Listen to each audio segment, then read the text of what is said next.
Fala aí, TI Hackers! Sejam bem-vindos, sejam bem-vindas a mais um podcast do The Walking Tech, o seu podcast semanal de tecnologia, provocações, empreendedorismo, carreiras e mais baboseiras do que as nossas pílulas semanais. Oferecimento PMG Academy. Eu sou o Adriano Martins e hoje descobriremos sobre o mundo obscuro por trás dos bastidores de um hunt da área de TI. E hoje contaremos com a presença ilustre do nosso queridíssimo co-host, Luiz Gimenez, vulgo Gi. A bola está contigo, meu querido. Por favor, anuncie nossa convidada de honra. Fala, Adriano! Tudo bem, meu querido? Maravilha, Gi. Tudo bem, Simone? Tudo bom, gente? Seja bem-vinda, Simone. Hoje nós temos, o prazer, a honra de termos a Simone Martins, psicóloga há 24 anos, pós-graduada em psicossomática. Ela é head e mentora de carreiras e também é a CEO da PMG Vagas e também responsável pela parte de RH da PMG Academy. Correto, Simone? Falei certinho? Falou certinho. Gostei dos 24 anos. É de carreira, né? Não, é de idade, é a né? idade. É isso daí. Não, mas parece, viu? Com todo respeito, parece, né? Parece pela que você tem 24 anos. Muito pela obrigada. Voz, né, Adriano? Parece, né? Muito obrigada. Pela voz ficou parecido. Simone, então é o seguinte, a gente trouxe aqui algumas inquietações que nós temos com relação a esse mundo aí de RH, digamos assim, de recrutamento, seleção, o famoso RS, que é a palavrinha da moda agora, A gente gosta dessas palavrinhas da moda, essas modinhas aí, Adriano? O Adriano curte pra caramba, Adora essas modinhas. É mais um jargão pra gente não entender nada do que significa. Pois é, Si. Então seja bem-vinda. Gente, é uma honra para nós aqui ter uma especialista no assunto para discutir essas nossas inquietações com os nossos caríssimos ouvintes aí da PMG. Legal? Então vamos lá. Pra gente começar, para esquentar aí, eu tenho algumas dúvidas com relação a esse processo de recrutamento e seleção. Então a primeira coisa, eu queria saber o seguinte: que características de um candidato que mais te chama a atenção? Isso serve para quem está buscando emprego agora, Então vamos imaginar o seguinte, o cara está buscando emprego, como é que ele pode ser visto, Simone? Quais as características que você olha nesse candidato? Bom, em primeiro lugar, eu que agradeço a oportunidade de estar aqui. E aí, respondendo essa questão dos candidatos, o candidato que chama mais atenção, depois da parte técnica, daquela parte do currículo que a gente olha e fala, nossa, encaixou, perfeito, preciso falar com essa pessoa, Aí quando você tá lá, cara a cara com o candidato, o que assim mais me chama atenção e que é o meu olhar acaba sendo muito, muito direcionado para isso, é a coerência e o bom senso. Coerência que eu digo é a coerência do como ele se apresenta no currículo e como ele se apresenta na entrevista. Porque às vezes a gente vê currículos maravilhosos, mirabolantes, super bem editados, super bem editorados, aquelas coisas bem, bem modernas. E aí você fala, uau! E aí quando você tá de cara com o candidato, aquela inovação toda não aparece, Ou então aquela coisa, aquelas palavras robustas, não aparece, não vem, Então, é a coerência, eu diria que é a coerência, que eu também chamo aí de bom senso, A maneira de você se apresentar na escrita, pelo currículo, e a maneira de você se apresentar na entrevista. É uma coisa que pra mim faz muita diferença. Simone, normalmente as pessoas se preocupam muito em ser aprovado no processo seletivo. Mas quais são aquelas coisas que normalmente o candidato faz que você reprova na hora? Que assim, é inadmissível o cara cometer esse tipo de erro numa entrevista. Quais seriam essas coisas que assim, não é permitido, senão tá fora, vaza do processo? Quais são? Pois é, aí quando a gente começa uma entrevista, até para quebrar um pouco o gelo, a gente conversa um pouquinho, tem aquela coisa das apresentações, E aí a gente começa, eu pelo menos começo um checklist ali da parte técnica, né, do hard skill, para ver se tá aderente mesmo o currículo com a vaga, para ver se vale a pena a gente estabelecer ali uma relação de uma avaliação mais do perfil pessoal. Então, a primeira coisa que eu faço é sempre checar a parte técnica, né, a que a pessoa se candidatou. Então, quando isso já começa a ficar diferente, né, colocou lá no currículo que tem isso, experiência XYZ, e aí você começa a ver que aquilo era mais falácia do que falácia escrita, né, se é que isso existe. A gente começa a ver que tá incoerente, aí começa a minguar, né? E aí, dependendo da desproporção disso, eu nem passo para a próxima etapa, que é a etapa de uma avaliação mais de perfil pessoal mesmo, né? Você consegue dar um exemplo? Um exemplo? Por exemplo, aconteceu uma vez, eu recebi um currículo que eu fiquei encantada com o currículo, né? Eu marquei a entrevista logo pro dia seguinte. Era de uma vaga na área de tecnologia. Então lá tinha todas as sopas de letrinhas que eu queria, que a vaga pedia. Inclusive certificação, todas aquelas qualificações que a gente sabe que dá destaque, né, para um perfil. Inglês. E aí, quando eu, ansiosa, né, falei, pronto, nem preciso de muitos outros currículos, porque eu tenho certeza que se essa pessoa aqui já tiver um perfil pessoal adequado, tecnicamente tá fechado. E aí, né, no dia seguinte,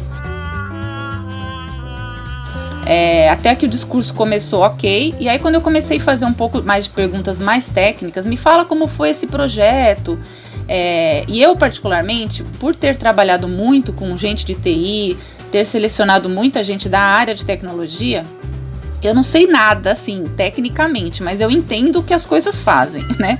Então, às vezes o candidato acha que porque tá falando comigo, tá falando com a RH, o RH não vai saber falar um pouco da sopa de letrinhas, né? E aí se lasca, né? Porque tem algumas coisas que eu já consigo checar, que eu já consigo triar. Não preciso de um teste técnico para saber se a pessoa tá falando abobrinha ou não, né? E aí aconteceu isso, né? Então o cara discursava em cima de uma teoria que era só teoria. Quando eu comecei a fazer algumas perguntas, mas por exemplo, me falaram, né, que quando você vai fazer mexer em banco de dados, você precisa de um processo, como que é isso? E era uma vaga para a área de DBA. Então o cara se enroscou, ele acabou me deixando na mão, no vazio, né, porque ele não soube responder essa parte técnica. E aí eu nem fui para a parte da entrevista pessoal, porque se a pessoa começa ali a se enrolar, né, isso já diz um pouquinho também do perfil pessoal. Uma outra questão de reprovação é quando a pessoa às vezes não consegue se apresentar, tá muito nervosa, você não consegue fechar uma imagem, né?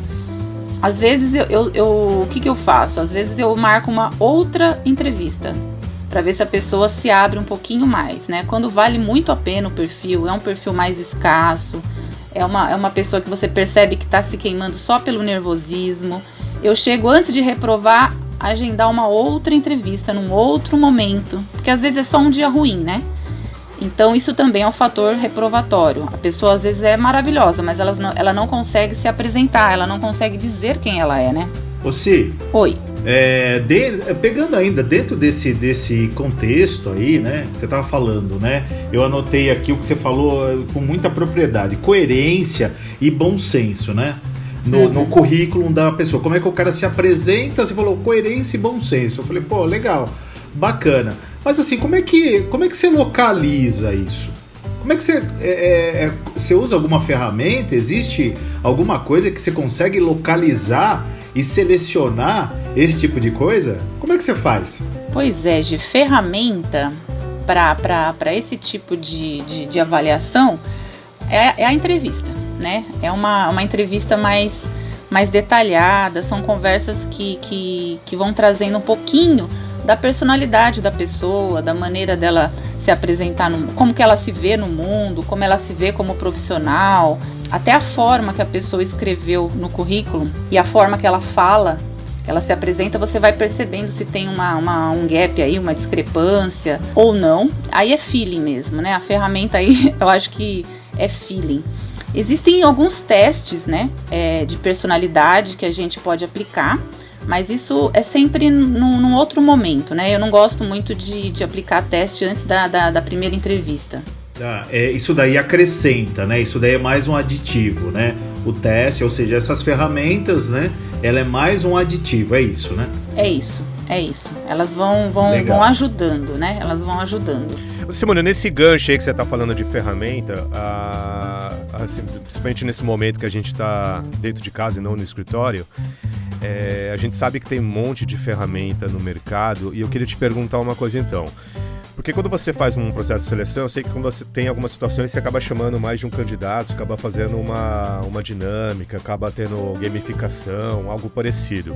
E quando a gente fala de inteligência artificial, qual a sua opinião, se você conhece alguma ferramenta de inteligência artificial que te ajude a fazer esse processo de seleção?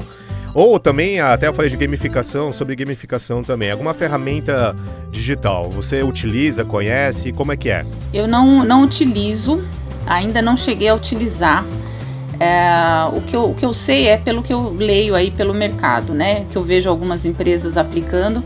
Eu acho de muita valia, porque elas ajudam a dar mais subsídios para uma avaliação, para uma análise. Principalmente quando você vai fazer uma entrevista de algum cargo muito técnico ou muito específico, ou que vai ter uma função muito especial assim na empresa, que vai lidar com vários gestores. Então aí isso acaba ajudando a consensuar, né? Que tem uma opinião, é como se fosse é uma avaliação, não deixa de ser uma ferramenta que vai ajudar você a ter outros critérios, né? Legal, Si.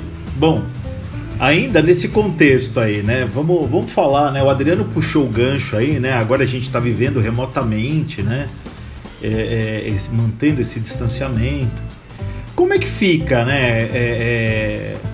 Essas entrevistas remotas agora, né? Porque antes você chamava a pessoa, né? Chamava o profissional, ele vinha, você existem várias técnicas, né? De você fazer o rapport, né? Para entender, né? Para você conhecer, para ver se realmente, né?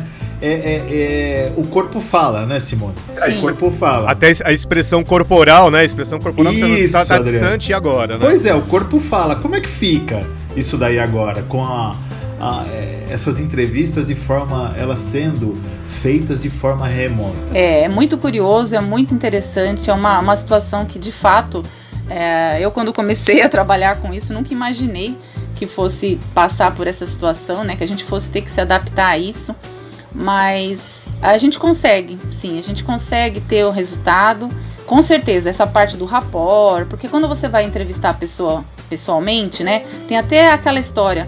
Você vai buscar na recepção, como que a pessoa está na recepção, às vezes até como ela tratou a recepcionista. Eu já passei por situações onde a recepcionista, a secretária vinha e falava assim: pelo amor de Deus, você vai entrevistar aquela pessoa, ele foi muito mal educado, ele brigou com o cara lá na portaria. Então assim, essas coisinhas, aí quando a pessoa senta na sua frente, primeiro eu fazia aquela acolhida, né? Tá nervoso, o que aconteceu, eu soube disso. Eu já dava o espaço para a pessoa se apresentar, ou limpar, porque às vezes era só um mau momento. Eu sempre acredito nesse mau momento antes de sair reprovando, né? E eu dava oportunidade para a pessoa falar. Quando você está online, essas coisas você perde, né? Então, você tem que criar outras situações. Por outro lado, eu vi nas minhas entrevistas que as pessoas ficam até mais à vontade. Porque tem a história da câmera, tem a história de que você tem o artifício de que a internet pode cair, de que a câmera pode desligar. A gente conta, né, com esses... o candidato conta com essas questões, né? Na hora do vamos ver, eu posso sumir daqui da entrevista, né? Então isso é uma questão, eu acho que mais inconsciente, mas já aconteceu comigo, de estar entrevistando e na hora que a entrevista aperta, a conexão cai, né? Eu não acho que seja questão da conexão. Pois é, são coisas que acontecem. É isso que eu ia te falar, porque a internet, a gente sabe, né? Tem disso, né? A gente tem, isso acontece. No nosso podcast aqui, às vezes acontece também. Imagina você estar entrevistando o candidato, né? Você está no meio do raciocínio, né? Ele está tentando te mostrar, né? Ele está tentando se vender, aí cai a internet ou trava, né? Fica craquelado, que nem o Túlio diz, né? A gente fica com a imagem craquelada. Ô Gi, só fazer uma correção. Você falou que às vezes dá problema na internet. Não, às vezes não dá problema na internet. É verdade. É verdade, a gente tem muito problema com isso. Mas vamos lá. Deixa eu te perguntar, eu vou fazer uma pergunta assim, é muito simples, você vai me dar um número, de 0 a 10, qual é a importância da grafologia para você? Qual a importância de 0 a 10? Quando eu uso é 10. E agora, no modelo remoto, o que você faz para substituir a grafologia? Bom, eu adoro análise grafológica, é uma coisa que eu adoro, né? Então, foi uma das ferramentas aí, foi uma das formas que eu tive que adaptar. Como é que eu faço? Como é que eu fazia e como é que eu faço? Eu fazia que eu chegava para a pessoa, pedia para ela fazer a redação, fazer uma apresentação dela, né? Ela é interessante, eu sempre gostei de pedir uma apresentação pessoal, não profissional, pessoal, com lápis e papel branco, sulfite. E saía da sala e deixava a pessoa lá. Hoje, como é que eu faço? Eu peço, né? Depois, não é assim, chega pedindo, né?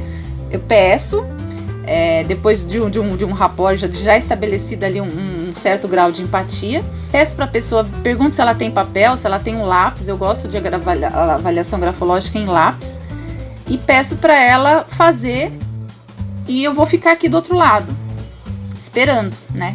Eu não posso pedir para ela fazer e me mandar depois, porque eu preciso garantir que a letra é dela. Então eu peço para ela fazer e é coisa de 10, 15 minutos. Eu não preciso de muitas linhas. E a pessoa se recolhe, faz, né? Desliga a câmera. Às vezes já aconteceu da pessoa ficar muito constrangida e aí eu desligo a minha câmera e a pessoa desliga a câmera dela, enfim. E aí a pessoa me manda uma foto digitalizada. A avaliação, a análise, não é a mesma de que você ter a própria folha ali. Então eu não levo isso a 100% de análise, né? Mas dá para tirar muita coisa. Eu consigo fazer uma boa avaliação nisso também. Adaptação do mundo das entrevistas remotas, né? A gente tem que se adaptar, né? Mas enfim, mas legal isso, viu, Simone? Pode falar, Simone, conclui. Eu queria até falar de uma curiosidade nessa história do remoto, os locais de entrevista, né? Eu já entrevistei pessoas que montam todo um cenário muito legal, pessoas que fazem entrevista numa parede neutra, pessoas que colocam aqueles fundos. O fundo. Já fiz entrevista com um candidato na escada de incêndio do prédio, no horário de almoço. Já fiz entrevista com o candidato dentro do ônibus. Ou que nem o William Bonner, né? De cueca. Também não. Aí com certeza. Acho que não. Pede pra ficar em pé, né? Deixa eu dar uma desfilada. Vai que ele pede pra ver se o cara também, não tá. Né? Pois é. Aí fica ruim, né? Pra ambos os lados. Pode não. Legal, mas vamos lá.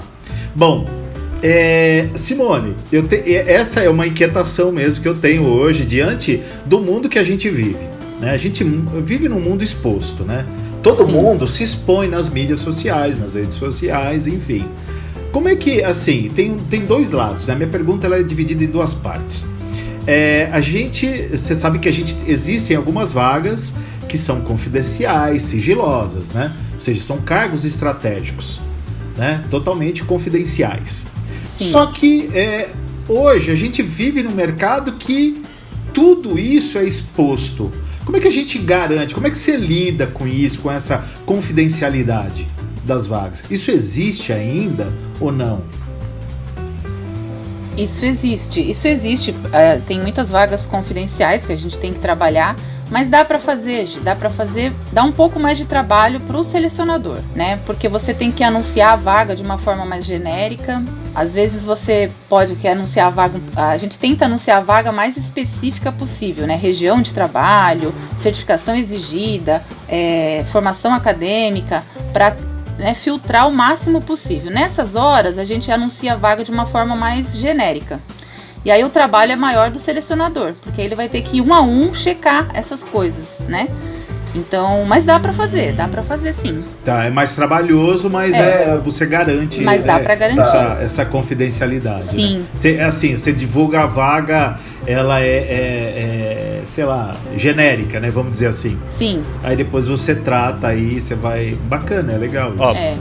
pegando o gancho aí do Gimenez, ficou meio estranha essa expressão, né? Continuando o mesmo raciocínio do Gimenez, Simone, por um acaso você utiliza as redes sociais como um critério de seleção? Ou seja, você dá aquela escalpeada no perfil do Cabra antes de passar para o próximo nível do processo de seleção?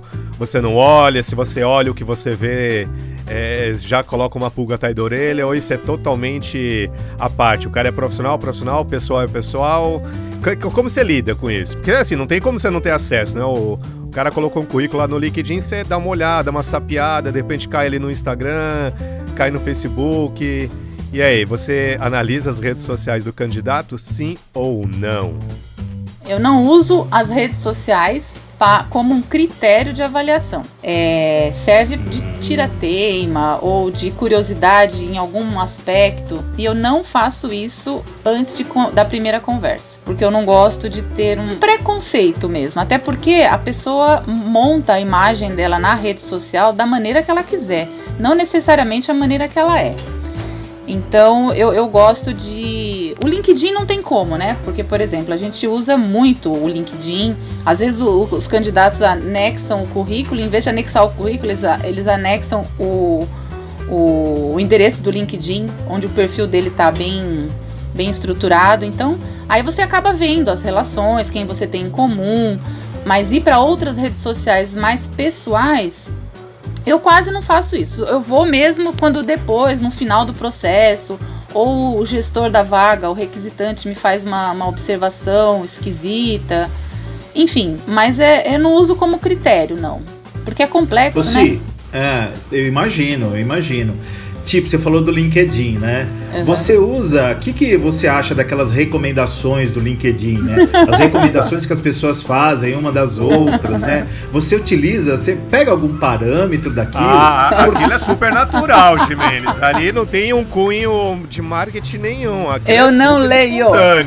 Eu tô perguntando pra especialista, né, cara? Olha lá. Eu não leio. Eu não gasto tempo lendo isto. Legal. Bacana. Eu não leio. E assim, mudando agora um pouquinho, né, de o direcionamento aí. A gente tem percebido, né,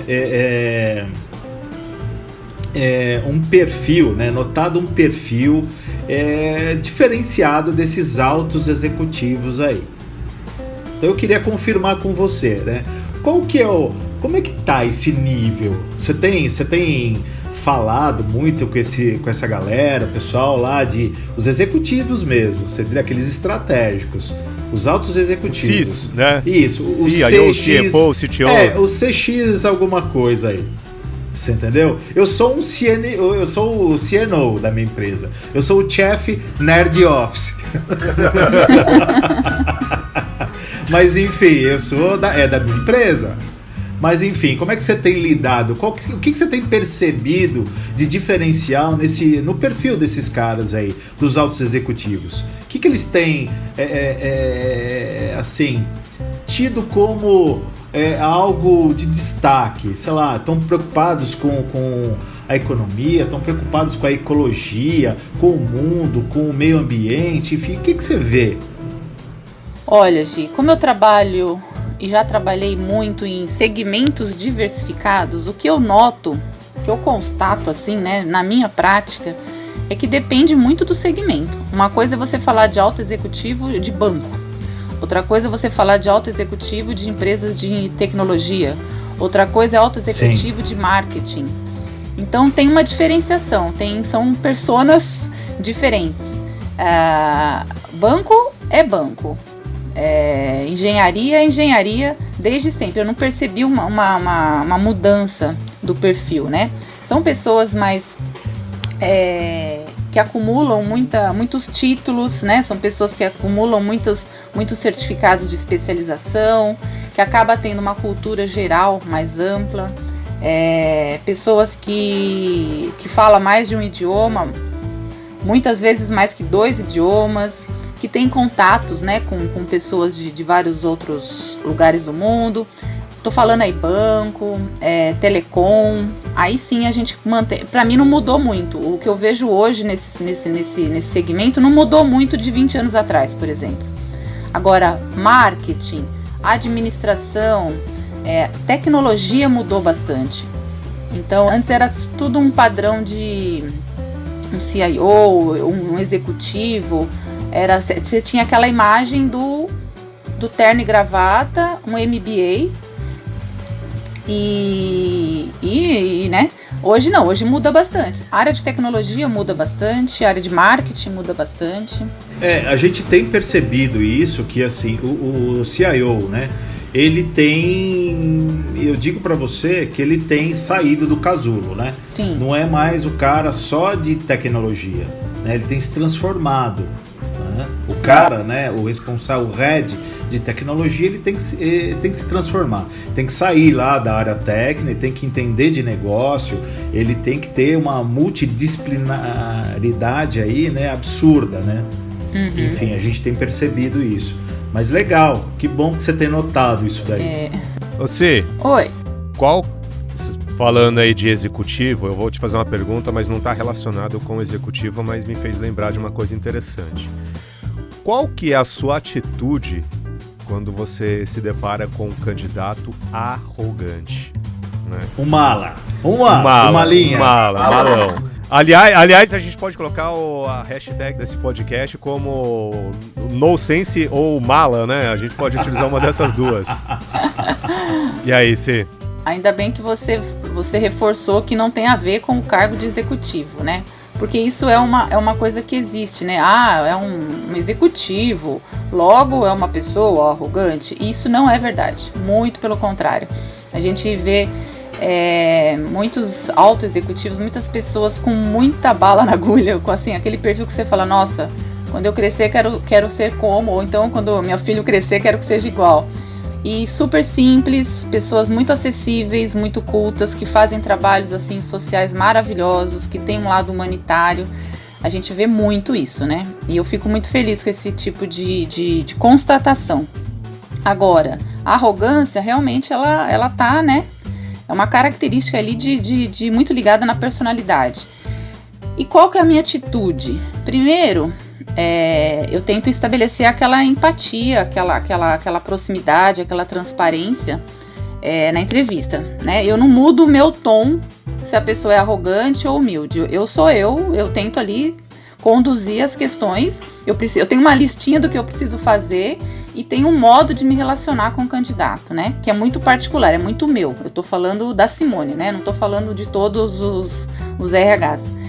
E quando a pessoa insiste em ser arrogante, né? Então é tipo assim, igual aquele exemplo que eu dei da pessoa que briga com o porteiro e chega lá todo mansinho, né? É uma pessoa arrogante, né? Por que o porteiro precisa ouvir aquilo e a secretária precisa ver sorrisos, né?